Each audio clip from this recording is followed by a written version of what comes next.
Bien le bonjour. Got me going mad when you dress like that. Girl, it's a trap when you act like that. I ain't even mad when you dress like that. Hello tout le monde, aujourd'hui on se retrouve pour une nouvelle vidéo. Donc comme vous avez pu voir dans le titre, aujourd'hui on se retrouve pour une vidéo que j'ai jamais faite sur ma chaîne. J'ai eu l'idée il y a une semaine à peu près. C'est une vidéo 5 conseils. Alors j'ai jamais donné, enfin je ne me positionne aucunement légitime pour donner n'importe quel conseil à personne.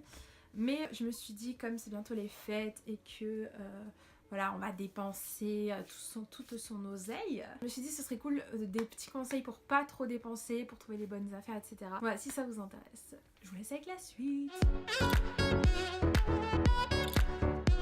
Premier conseil pour ne pas trop dépenser, c'est de faire des achats réfléchis. Alors il faut savoir que moi je suis une fille qui n'achète jamais rien. C'est très rare. Concrètement la seule chose que j'achète ce sont des cadeaux de Noël, des cadeaux en général, mais sinon pour moi j'achète pratiquement rien. Du coup le conseil que je peux vous donner c'est de faire des achats réfléchis. En fait la raison pour laquelle on dépense beaucoup trop d'argent et trop vite, c'est qu'on réfléchit pas en fait. On voit un truc qui nous plaît, on se dit hop il me faut. Sauf que petit à petit par acheter des choses qui nous font envie sur le moment, dont on va peut-être se lasser, peut-être qu'on n'aimera plus au bout d'une semaine, etc. Le fait de réfléchir longuement à ce qu'on veut, connaître bien le prix de chaque chose, etc. Je pense que ça peut être bien pour éviter de trop dépenser parce que je pense que ce qui nous fait lâcher nos économies c'est les petits achats compulsifs et on réfléchit pas trop et du coup voilà, je vous conseille de bien réfléchir avant d'acheter quelque chose, réfléchir au prix, est-ce que j'en ai besoin, est-ce que j'en ai envie, est-ce que j'en ai besoin et envie, est-ce que ça me plaît, est-ce que ça me plaira peut-être encore dans 10 ans, voilà, il faut se poser ce genre de questions, je pense que ça peut être que bénéfique. Conseil que je peux vous donner, c'est un conseil qui peut paraître vraiment tout simple, tout con, mais c'est de pas aller faire trop souvent les magasins. C'est vrai que si on va souvent faire du shopping, on est tenté. On est vite tenté parce que voilà, la tentation est devant nos yeux et si vous voulez faire des économies, pas trop dépenser, je vous conseille de pas trop souvent aller faire les magasins. Même si ça peut être bien pour, par exemple, pour faire des petits repérages, justement pour pouvoir réfléchir à si on l'achète ou pas. Mais voilà.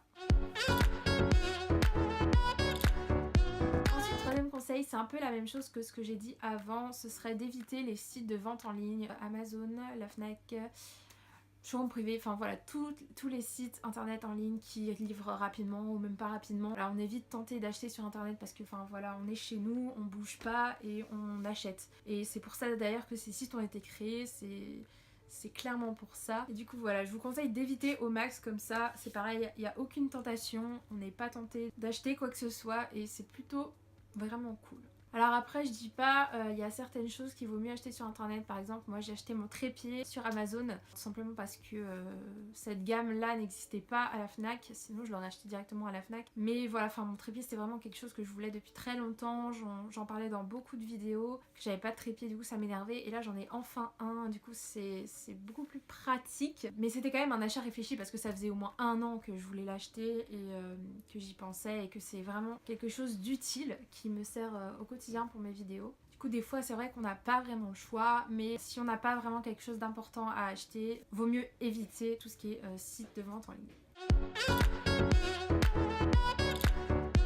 Ensuite, quatrième conseil, ce serait un conseil tout simple aussi, ce serait d'acheter au maximum tout ce qui est en solde ou en promotion quand c'est possible, parce que je sais que parfois c'est pas du tout possible et puis ça peut être le dernier article et on le veut vraiment et en fait on peut pas laisser passer ça, mais je vous conseille d'acheter les choses avec des codes promo si vous en avez, les promotions tout simple, les soldes, voilà, enfin ça peut être que bénéfique pour votre porte-monnaie, je vous assure, et ça peut nous éviter vraiment de dépenser énormément d'argent pour un même produit. Ah, et je vous conseille aussi, c'est dans le même conseil, mais ce serait de comparer en fait différents sites si vous achetez sur internet ou différents magasins. Par exemple mon MacBook, je l'ai acheté chez Darty, mais j'ai été voir aussi à l'Apple Store combien il coûtait et le même coûtait 10 fois plus cher, non c'est abusé. Le même ordinateur coûtait beaucoup plus cher à l'Apple Store parce que enfin voilà, ils essaient toujours de nous refourguer des garanties, des trucs en plus, etc. Parce que c'est le magasin Apple, donc forcément ils essaient de se prendre une marge.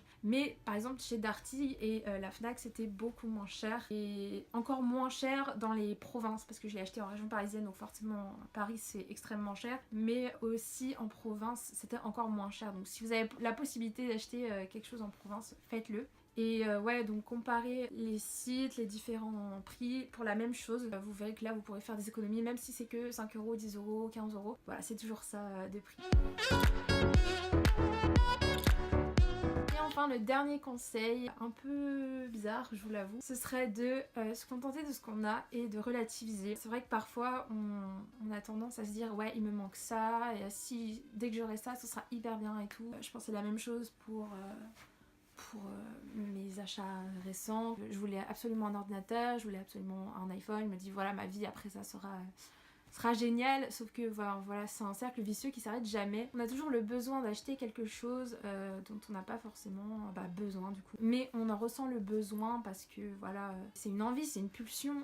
Mais le problème c'est que je pense que parfois il faudrait se contenter de ce qu'on a. Par exemple, moi je filme avec mon iPhone et je vous avoue que mon rêve ce serait d'avoir un réflexe ou une caméra de vlog ou enfin voilà, une meilleure qualité pour faire des meilleures vidéos, sauf que le problème c'est que déjà j'ai pas le budget parce qu'il faut savoir qu'une caméra de vlog ça coûte 600 balles, un réflexe ça coûte 2000 balles, enfin je sais pas combien. On veut toujours avoir mieux que ce qu'on a, mais au final est-ce que mon iPhone suffit pas pour le niveau que j'ai, les vidéos YouTube que je fais? Moi je pense que si vous voulez commencer sur YouTube, un iPhone ça suffit largement. Pas besoin de s'acheter des caméras. Bon, je sais qu'un iPhone c'est déjà quand même cher, mais il n'y a pas besoin de s'acheter des caméras à 2000 € pour commencer sur YouTube, c'est clairement pas nécessaire. Je pense qu'il faut un certain niveau déjà sur YouTube pour s'acheter un matériel de pro, et surtout que vous savez pas du tout si ça va marcher, du coup ça sert à rien d'acheter une caméra à 2000 € si ce que vous faites ça marche absolument pas, donc voilà.